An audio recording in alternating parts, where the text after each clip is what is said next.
Industrial manslaughter is now an offence on its own in Queensland. Legislation was passed by state parliament a short time ago, meaning company executives could be charged if there's a workplace death. But not everything went the government's way today, with One Nation threatening to place all sitting MPs last on the party's how to vote cards. State political reporter Josh Bavis has more.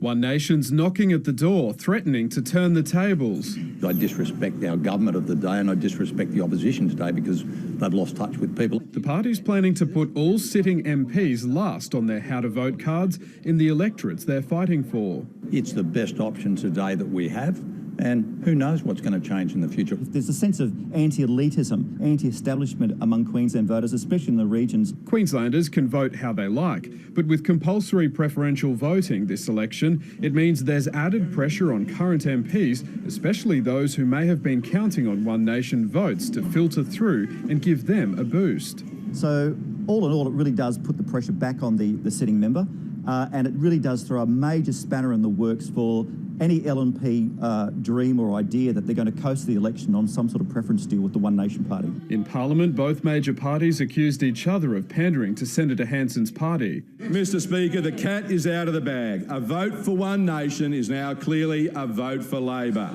Well, here's some leadership for you. No deals with One Nation. There's some leadership for you. There's some leadership for you.